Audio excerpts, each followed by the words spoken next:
Part 1. The Whisper Beneath the Sand. Let me tell you a story. 1. The World Forgot. A story buried under 1,400 years of dust and silence. Far beyond the rivers and gardens of the land of the lions, there was once a dry, cracked earth, a place where only camels and lizards could survive.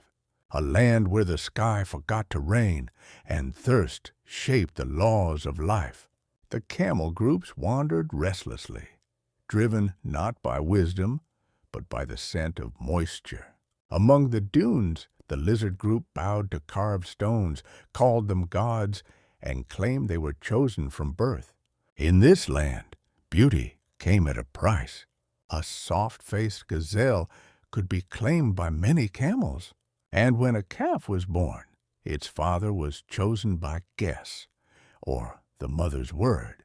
Despite their broken lineages, the camel groups looked down on others, none more loudly than the lizard group, who believed themselves sacred. They mocked the lions, called them too clean, too gentle, too foolish to survive. But then came a fox, exiled from the green hills of the lions. His tongue was silver, his heart not so.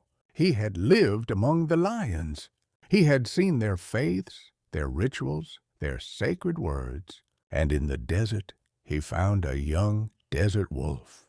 The lizards trusted this wolf, but he was still wild, still blank, so the fox took him to a cave. There, beneath stone and shadow, he whispered to the wolf. He taught him how belief could be built, how symbols could control. He blended what he had seen among the lions, truths stolen from their deepest temples, and reshaped them into a new religion. When they emerged, the wolf was no longer just a beast. He was the chosen one, the sacred mouth. The lizard group hailed him as their divine leader. In their scrolls, the wolf wrote, "Whatever you capture in the name of our God is yours, even lionesses." They sent a scroll north to the old Lion King. "We wash our paws before we pray. We speak directly to the wind. Our way is pure now."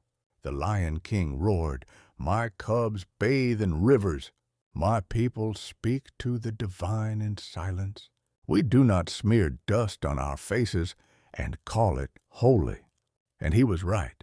Long before deserts had names, the lions had carved clay canals, bathed beneath waterfalls, and dreamed in cities drawn by stars.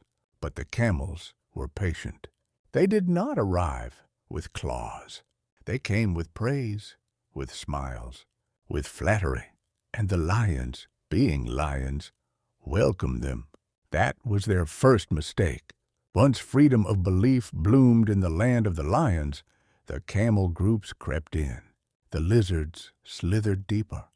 They studied the lions, learned their stories, their myths, and whispered into their dreams. Soon, even the oldest lions forgot how to roar,